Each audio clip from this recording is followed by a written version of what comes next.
And hello to all of you that are joining us via live stream and to all of you in the Zoom meeting here. Thank you, everybody, for joining us. These Thursday Zoom meetups are the public-facing part of the vidwheel Creator Network. And what is the vidwheel Creator Network, or the VCN? It's a group that brings together solopreneurs who aspire to take our businesses to the next level with self-produced video. We draw on my own experience and the experiences of everyone in the community as a whole to guide you through the process of making video work for your business, giving you better reach, efficiency, and ultimately growth within your business. If that's something you find intriguing and you're the adventurous type, we actually have something exciting going on right now. We are beta testing a onboarding challenge that I invite anybody who's ready to kind of take that leap to join in on. The challenge is called the Reach Challenge, and it gives you the tools and knowledge to super efficiently create an introduction video that starts conversations with ideal clients anywhere in the world, 24 hours a day. And once you learn how to make this one video, you can make a lot more of them very, very efficiently.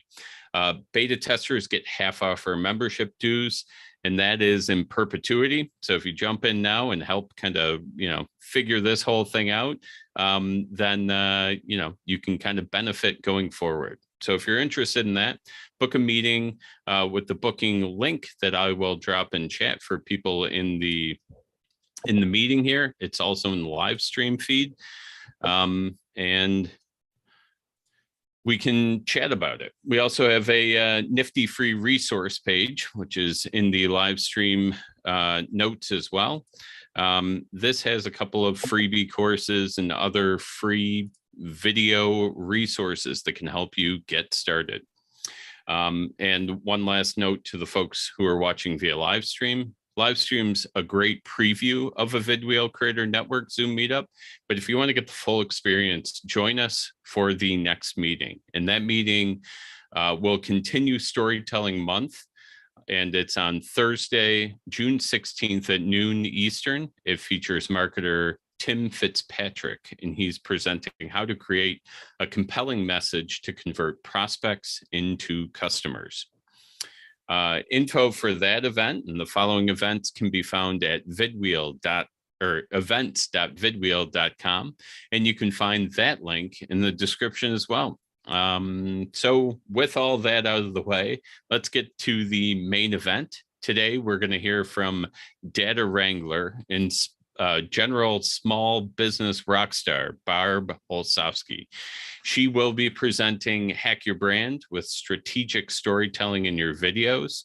I can say I've gone through the process that Barb's going to walk us through, and it can be incredible for your business and getting clarity on what you are trying to communicate to your audience. What's your story, or what story is the world creating about your brand? Is it the same story that you want them to be repeating? Because perception's reality. And the good news is that you have more control over this perception than you might think. And Barb is going to show us how to change the narrative or hone the narrative. And with that, Barb, are you ready? I'm as ready as I'm going to be. Thanks, Neil. All right. The floor is yours.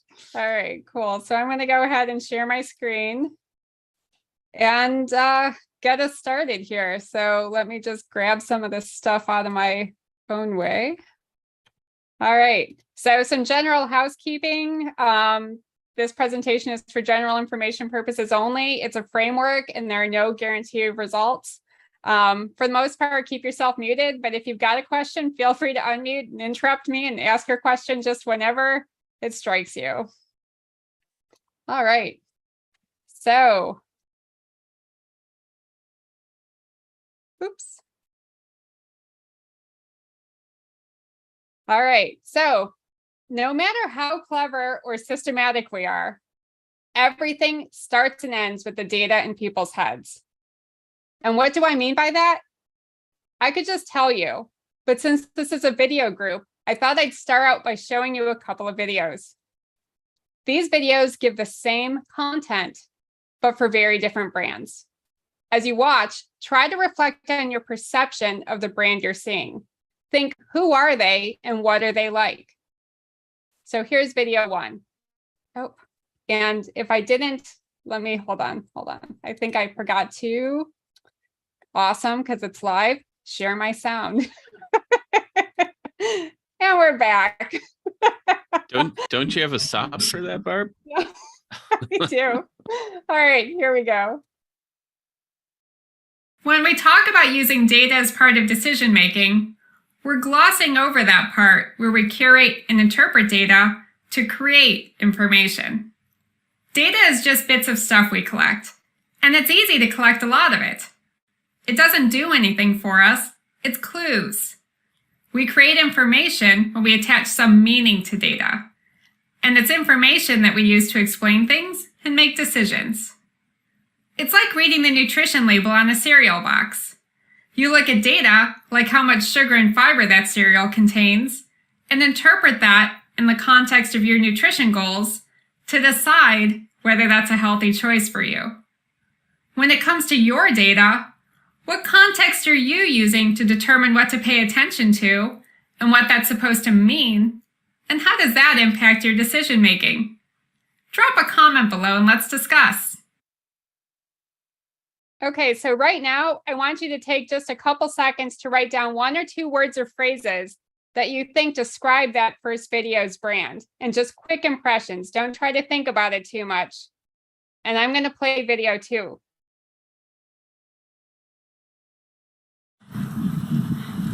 When we talk about using data as part of decision making, we're glossing over that part where we curate and interpret data to create information. Data is just bits of stuff we collect, and it's easy to collect a lot of it. It doesn't do anything for us, it's clues.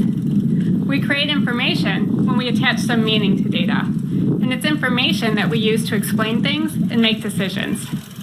It's like the nutrition label on your cereal box. You look at data, like how much sugar and fiber it contains, and interpret it in the context of your nutrition goals to decide whether it's a healthy option for you. When it comes to your data, what context are you using to determine what to pay attention to and what it means? And what is the impact of that on your decision making? Drop a comment below and let's discuss. And so now, just like before, I want you to write down 1 or 2 words or phrases that you think describe that video 2 brand. And while I use the same script in both videos, I'm going to guess that they each left a very different impression on you. And we'll get back to your specific notes on them later in this presentation. But I want to point out that you're creating data in your head like this all of the time, this kind of impression data, personally and professionally, consciously and subconsciously. And so is your audience. To see the significance of this, let's take a look at another example, customer reviews. So if you're like me, you scan through reviews for things that people are talking about. Like in the case of this review of a spa, the massages and the price. And then you scan through for what people are saying about those things, like that the price is steep, but it's also a nice treat. And as you scan more reviews, you pull out themes for how other people view that company, and you use that to inform the brand persona for that company in your head. You do the same kind of thing when you read over social media posts and comments, and anywhere where you find content about or by the company. And so when we ask questions like, what is your business's brand? We've already kind of missed the mark. Because the real question is, what are your business's brands? Because brands are all of the different ways that different people create an idea about who your business is based on the content that they stumble across that's by or about you or your business, in whatever order they happen to come across it. In a worst case scenario, you're so all over the place with that content that you're putting out and the way that you're designing your services that people can't figure out what you do, or they can't see that it's for them even when it is, or they're just so bombarded with haphazard stuff that you become unmemorable. So to get ahead of this process, to hack into that data in people's heads, to get more control over what perceptions they might be forming, you need to intentionally and consistently infuse your brand with your own small selection of themes in a way that connects with people. I call this whole approach, from choosing and defining your themes all the way through to using them, strategic storytelling. And I think this can easily come across like a gimmick, but strategic storytelling isn't about clickbait or smoke and mirrors or gaming an algorithm, and it's not a quantity game or a story template exercise. What it is with a vision-based objective, so it's always in line with a vision for the business. That is, it's at least attempting to feed the business in certain ways, rather than doing things just for the sake of doing them. It's based in qualitative data. So word-based data, like your impressions of the 2 intro videos, more than numbers. And the stories, your business is about page, your podcast, your Facebook and your other social posts, that contest or challenge you're running, the specifics of that service you offer, and any other places or ways you're putting your story into the world are all crafted with intention in a way that's consistent with the business's brand, and they're authentic to the business. And it connects with people in a way that acknowledges that they have their own goals and hopes and dreams for what they are trying to do. So this isn't about being salesy, but it's finding a way to acknowledge their personhood and connect with them on that level and see a sort of culture fit with your business's brand personality and how you can work together. And of course, most importantly, again, because this is about business, tying that connection with those people back to feeding your business. So you want to try to incite their imaginations towards the opportunities and possibilities of what can be achieved through working with or buying from your business.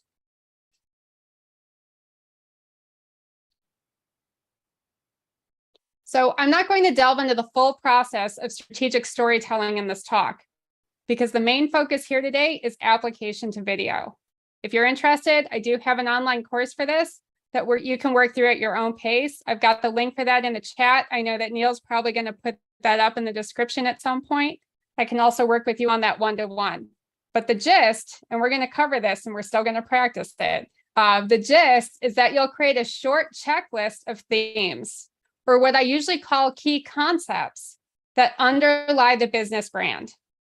And you'll use these to define, vet against, and embed the idea of your business's brand persona or personality into your web copy, your social media posts and engagement, your product and service design and promotion, your metrics, and of course, your video content, so that the entirety of your messaging is on point with your brand persona. And these will kind of resemble those impressions you wrote down at the beginning of this presentation, except with a little more structure. It'll be they'll all have a definition that help you keep yourself on track, and some proof that this really is part of your business's brand, because you can't just make stuff up.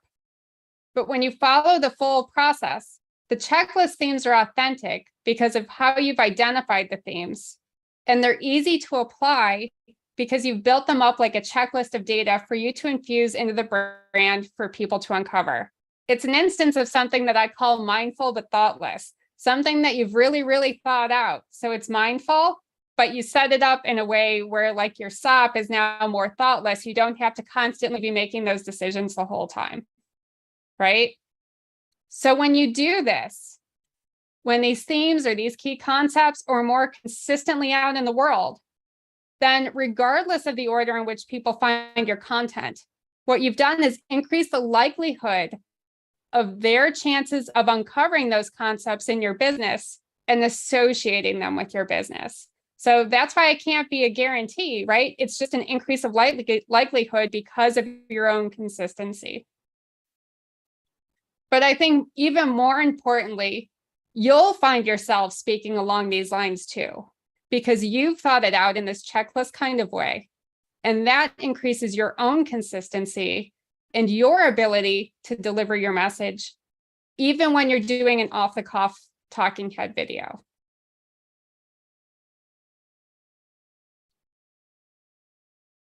So let's get back to those awesome talking head videos I showed you at the beginning of this presentation. And let's play around with vetting existing content using key concepts or key themes. So in the chat, I want you to let me know and label them so I know which is which. What words or phrases did you come up with for the first video? And what words or phrases did you come up with for the second video? So the idea behind these, I'll tell you while you're typing, was that I could use the same basic content, but present it in very different ways based on what the brand persona was that I was trying to promote out in the world.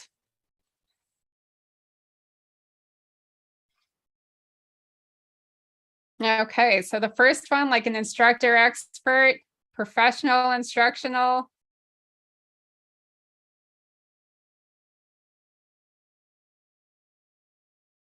The second one, I'll admit, was the first time I ever tried riding my bike and filming myself with my cell phone. So I'm just lucky I'm not dead, I think. But I think you still get a gist of, you know, a type of video that could be.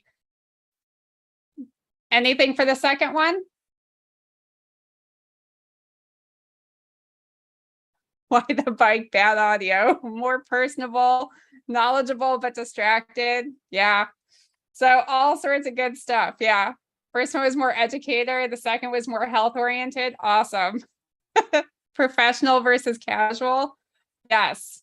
So yeah. So general impressions and awesome. Actually kind of what I was going for, because I want to play a game that helps you see how this approach can work for you, where we analyze these videos from the perspective of some fictional companies that are trying to put a particular theme out into the world.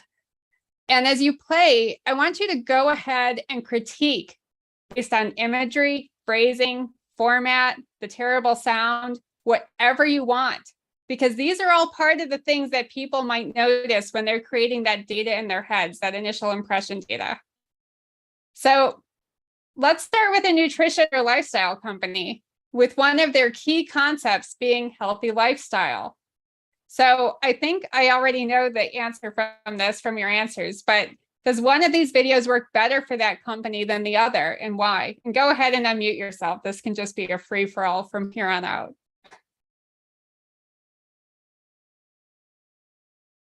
The first one seemed, although friendly, both were friendly, but one is like one's wearing the business suit and you're not, you know, there's distance, there's a barrier. The second one is like, hey, it's almost like you're riding with the person on a bike, and you know, oh, by the way, you know, or like you're sitting next to someone at a breakfast table. You know, this is what I know. So if I were a lifestyle company, you'd go for the second one, yeah? Yeah. Well, it depends what the lifestyle is, right? If it's the prim and proper suit, number one. But if I'm not looking for prim and proper, right? Or it also depends when the person's taking in the information, right? Like if you're at work, number one would be what you would anticipate from a enterprise solution, as opposed to number two. Awesome. Does everyone agree? Yep. Nutrition is definitely the biker, right? The healthy lifestyle. That all adds up. And you're drinking a smoothie there, so, right? Yeah.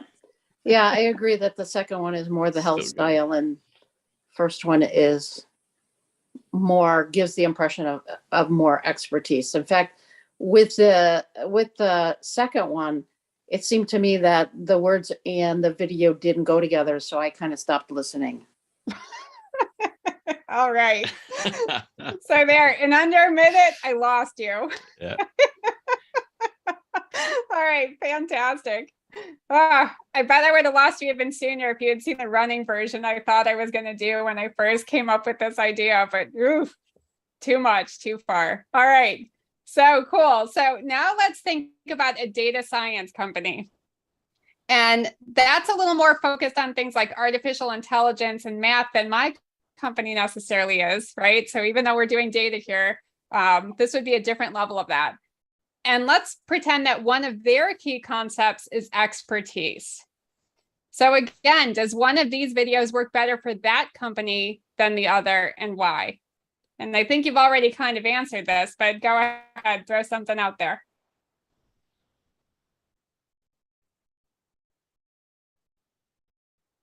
Yeah, I think there's only two choices, right? So we're picking the other one as a Yep. group. And the first one, like everybody's been saying, right? More professional overall, and it gives more of that professional vibe, which is, yeah, the data science company is going to be a little maybe more comfortable with that type of video. Okay, so now I want to make you think about this one though. Why might it be the case that neither of these videos works for the data science company?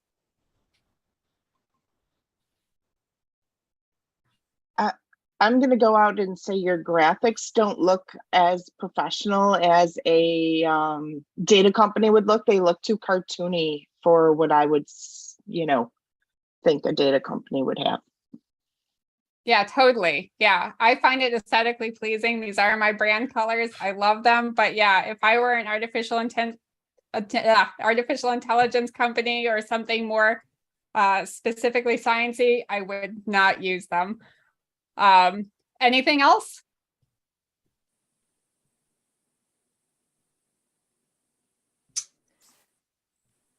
So specifically story-wise, and you probably kind of, passed this both times.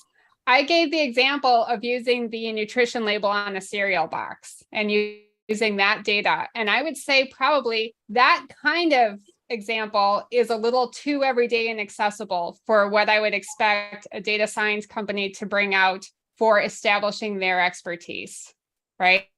And so I think content-wise now, even aside from the look and feel, it's a fail for the data science company, just because they've got that expertise that they're trying to go for as part of that brand persona. Does that make sense? Right? So using the same basic content, you actually have a lot of leeway and a lot of wiggle room in what you're doing in terms of the personality with which you deliver that content and leeway in how you're showing up to the world. But having that checklist of themes lets you sort of interrogate and critique your content before you let it out into the world and let it go astray. And so helps you stay consistent with how you want to show up. And it's not that you're doing something wrong when you're inconsistent. It's just super easy, I think, to get carried away with perfecting how something looks, or when someone gives you feedback and you just start chasing that cycle of what people are telling you and you lose track of the brand that you're trying to be. Or you become so entranced with the novelty or fun factor of some idea that you've had that you kind of forget to ask, is this in line with the business's brand? And so what's nice about that checklist of themes is it makes it really easy for you to just pull out your list and run through the checks. So vetting existing content is all well and good, but you also want to be able to revise your content based on your checklist.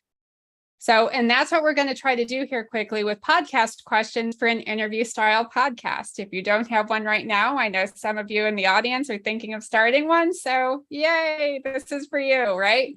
Having a standardized question list is something I've actually promoted in the past as a really easy way to grab some data out of your podcast recordings and lump together clip show type reels around common issues. And it can also be a really easy way for you to establish a really general theme for your podcast because you're always talking about at least some of the same general things.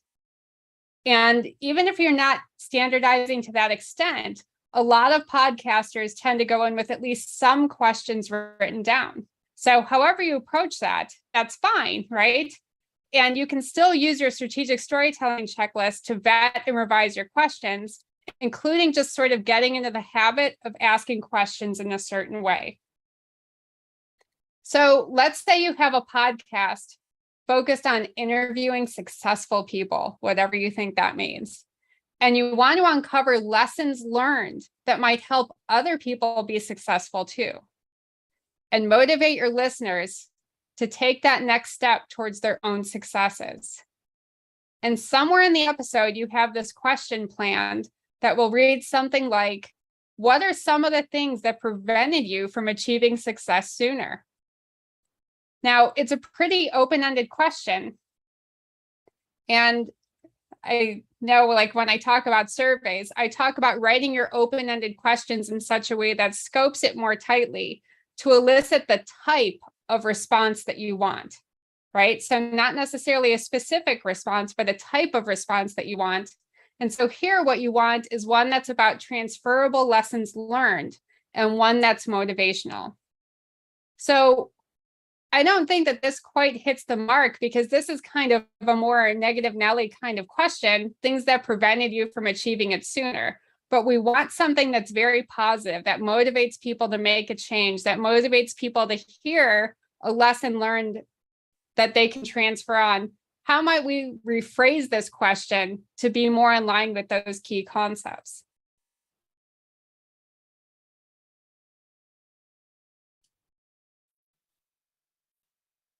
I've got something if nobody else does.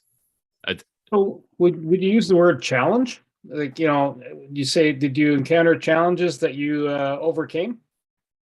Right. No, and that would be a good one, right? Because challenge isn't as negative right away. And it's like more like those obstacles exactly that you overcome. Yeah. So that would certainly be in a better direction than this.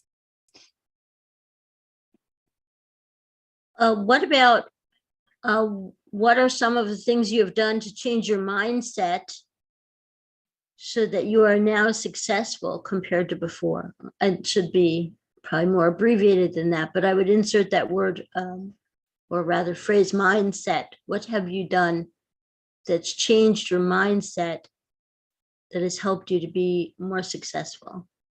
No, and I think that would be perfect. Yeah, that would be another one. Yeah, definitely. There's a phrase that there's a commercial realtor I work with. He says, Bernie, if there are no problems, there are no opportunities. And so you just build that in. So, what did you say, make the statement, then pose the question. So what opportunities did you uncover? Right. And now we're all set up for the right type of answer. Yep.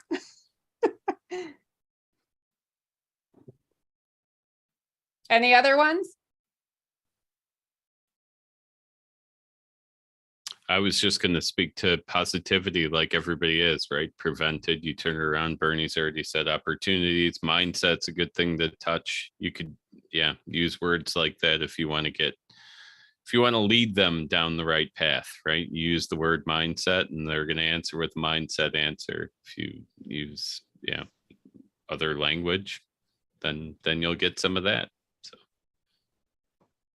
I would also include that something I hear said a lot in terms of entrepreneurship is that there is no failure as long as you can look back and learn from what happened. So if you could phrase it in a way of what did you learn from these events, that could be a way you could go about it. No, that's right too. Yeah. And so, all of these are that like really motivational, those lessons learned that help other people. And I think you're seeing that what we're doing here is looking through this checklist of stuff like motivational and other things like that and being like, well, preventing is a huge red flag, right? So now we got to mix that up and come up with other ways to phrase this that still gets that same gist of what we want to talk about, but from that more positive lessons learned motivational way. And so, I think pretty much everything everyone came up with is on par. And so you can see how if you've decided these are some of the things that your brand is about, right? That now, it's that check and balance that sort of works for you in that really small set way. So I always recommend you never have more than 3 to 5 of these words, because anything more than that, and now you're just a fire hose of nonsense again, right? And also it's not making you check yourself enough to keep yourself in balance with a brand identity either, right? And I think, if you do press yourself, you can see lots of things clustered together. And it's not about necessarily dictionary definitions, right? So if I care about lessons learned that might help other people be successful, that could be a key concept. right? That whole sentence fragment, right? And so these long clustered things, and you can make up your own words. This is your chance. You don't share these with anybody else. They're just your secret, but they shape your brand personality, right? Okay, so always remember, and I think you've seen it, you have a lot of leeway here too, right? Because there's never just one right answer, and you're just playing around. And sometimes, you try one out and you massage it again, and then you try it out again in the world, and, but it's still just that variation on a theme. So as another example, let's say you have a career podcast with a theme of, you never know where life will take you. But instead of just that, right, you also think that there's like some destiny or path that, is there along the whole thing, so that it's not just whatever happens, that actually, like, if you look back, you can see how everything was leading to this moment or this life, right? So if you believe in that idea of destiny or a path, how might you phrase a question about the role that formal education played in bringing you to where you are today? What do you think? This one's a lot more open-ended than the last one was.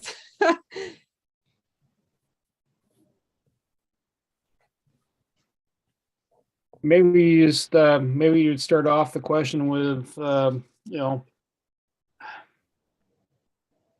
how much experience did you get in the field, and was it supported by your education? Or work variations, like, again, it depends who you're talking to. Like, if you're talking to a physician, he's got to do some formal education in there. Otherwise, you're not going to go see the physician, right? Versus someone who's a writer or an artist. The artist might go, I didn't have any formal education, or I did, but, and here's my output. So, or an engineer or a lawyer, you wouldn't want your lawyer to say, I haven't been formally trained. Oh yeah. Right, but I would say we've got some sort of formal education even in the K-12 system, or even if you're homeschooled, there's usually some sort of curriculum that is vetted through, that's, the approved stuff. So I would say we've all at least at some point had some sort of, well, many of us have had some sort of more formal education. So even if we haven't gone on to higher ed, there's something there that's been formalized. Mm-hmm. Yeah, I guess you can refer back to, like, you ask the person, your success today, what was that attributed to, from what you've learned over the years? And where was that learning? Was it Juilliard Arts, or is it MIT, or is it my high school called Tugwa? So no one would know that name. Right. All right. How about another one? What do we think? I would ask the person, what do you feel? I would ask the person, can you please describe the path of preparation that you've had, and how much of that was influenced by your formal education, and also sort of the education of your personal experiences, right? So what I'm really trying to say is, I would ask the person, when you think of your success, what did you benefit from the most? Your formal education, your personal life experience, or was it a combination of both? Okay. All right. Do we have another one? I was just going to say something even more general along the lines of, what role do you think your education has played in getting you to where you are now? Right. Right. Yeah. So I was thinking, like, even those pivotal points and experiences that, you kind of have in between classes, or as part of classes that weren't even necessarily part of that formal thing, but were in that structure. So when I was in middle school, we all had to do a little creative writing exercise. And I remember sitting there in class writing furiously, thinking that I was doing like the best horror story of all time, because even then I was a huge Stephen King fan. And at the end, after all of the grading, the teacher decided to read mine out loud to the class because it was her favorite one. And she laughed so hard at one point that she wasn't even making sounds anymore just because she thought it was so hilarious. And she's like, and I know you didn't think that this was a comedy, but I assure you it's a comedy, right? But I realized right then, maybe I'm not a horror writer that I think I will be someday. And I looked for other paths, right? A really pivotal moment, right? And so still in the context of formal education and creative writing class. And so we have all of these kinds of things that really shape our perception of ourselves, right? And that's kind of the thing I was thinking of as I was writing this. But I mean, I think, again, everybody's right that there are certainly like just a ton of ways, depending on what it is that you want to try and get out of it, that you can ask these types of things based on, again, how you want to interpret those keywords for your brand. And so that's why that definition that I mentioned earlier plays a really huge part, because I can talk about destiny and a path, and it's going to mean one thing to me, and I'll write a definition of that. And you having that definition, that's your definition, makes, again, a different flavor for that thing for your brand. So it's really important that you've got all that structure guiding you. And if you do have somebody else to whom you delegate your social media or your stories, then that kind of definition list is even more important. So I have the 5-minute warning, which is fine because that's all I have for you today. So let's go into questions, comments. You can find me at bluedesigns.com, on LinkedIn. I've got my stuff in the chat as well. But what do we think? Questions? Any questions from anyone? Feel free, just jump in there. We'll probably just do one question, do wrap up notes, and then Barb, are you willing to stick around a little longer if people have more? I'll stick around all night if you want me to. All right. So questions. All right. I'll stop my share. Context is everything then when you're doing your story? If you're doing a video, the context of, I mean, you wouldn't tell a humorous anecdote if you're, talking about something somber, right? So, I mean, that's kind of an obvious one, but, or you might, again, depending on what you're trying to, I guess, on the end goal. Right. And I think it goes back to then again, too, how you want to define your brand. So you can talk about somber, serious topics, but you might want to have an approach that's not maybe, lighthearted or making fun, but something that helps put people at ease as part of that. And if it is, then, then that would definitely be part of it. But it really depends on how you want to shape your brand. So I can't pull that off, but if you can, kudos, right? Well, and if anybody checks out Barb's course, some of what you go into is kind of like what you already have already going on, right, in terms of your own personality and where you want to stand in the market and so on. So if it is going to be somber topics and you got a real, kind of, I don't know, soothing way of storytelling or presenting yourself or whatever, then that, maybe that informs it. That may be part of the exercise. So, all right. We could do one more quick one, or maybe I'll close out. I'll leave the live stream folks kind of wanting more here, I think, and we'll talk after the fact here. So thank you to all of you who joined us via live stream, and to all of you that are in the meeting, thank you for coming out and being part of this. Again, don't miss Tim Fitzpatrick, How to Create a Compelling Message to Convert Prospects into Customers, on Thursday, June 16th at noon Eastern. You can find that event info and all future events at events.vidwheel.com. And you can find a link to that description in the live stream. And I'll make sure I'll drop it in the chat here too. And to to everyone out there, thank you, and have a good night. Create confidently. And